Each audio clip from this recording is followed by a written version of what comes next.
Viral baru-baru ni, satu video yang dirakamkan daripada Indonesia menunjukkan matahari terbit ke arah utara.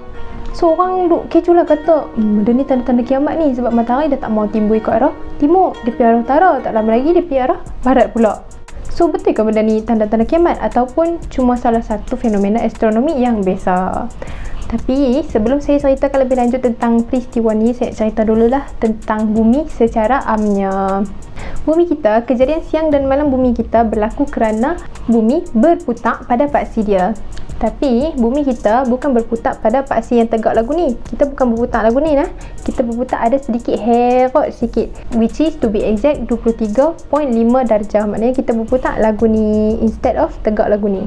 Disebabkan kita ada paksi macam ni, membuatkan kita ni bumi ada sedikit unik lah, which is kita ada 4 musim. Musim sejuk, musim panas, musim bunga dan musim luruh. Sebabnya akan ada masa hemisfera utara menerima cahaya matahari lebih daripada hemisfera selatan, dan ada masa hemisfera selatan menerima cahaya matahari lebih daripada hemisfera utara. Ada masa juga hemisfera utara menerima cahaya matahari yang sama dengan hemisfera selatan. Benda ni kita panggil equinox dan juga solstice. Equinox ni adalah apabila hemisfera utara dan juga hemisfera selatan menerima cahaya matahari yang sama. Manakala solstice pula adalah apabila salah satu hemisfera ini menerima cahaya matahari yang lebih daripada hemisfera yang lain. Equinox berlaku pada bulan Mac dan juga September, manakala solstice berlaku pada bulan Jun dan juga bulan Disember. Bumi kita juga tidak mengorbit matahari pada satu jarak yang sama. Maknanya akan ada masa bumi kita mengorbit matahari pada jarak yang sedikit dekat, dan ada masa pula dia sedikit menjauh daripada matahari.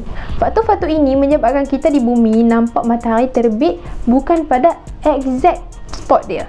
Maknanya walaupun secara am kita kata matahari terbit ke arah timur, tapi sebenarnya matahari bukan betul-betul terbit ke arah timur. Dia akan ada sedikit ke arah tenggara, sat-sat dia sedikit ke arah timur laut, sat-sat dia jauh sikit je, tergelincir sikit je daripada timur.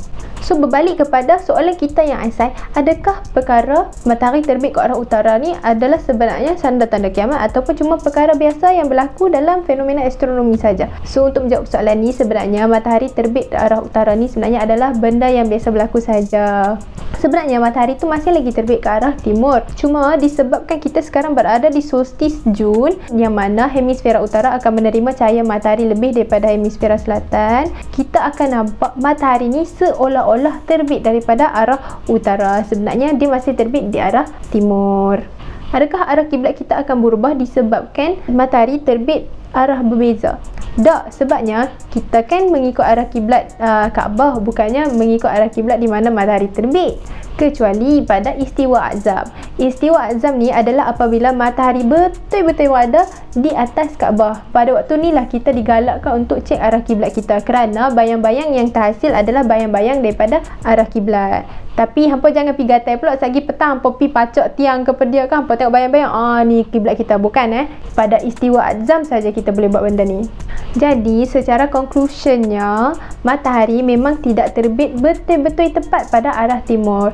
Akan ada masa dia akan tergelincir sikit daripada arah timur, kita akan nampak dia terbit pada arah tenggara. Akan ada masa dia tergelincir pula, kita akan nampak dia ke arah timur laut. Dan disebabkan kejadian solstice ni juga, yang mana hemisfera utara dan selatan menerima cahaya matahari yang berbeza, akan ada masa kita akan nampak matahari ni seolah-olah tidak terbit di arah timur langsung.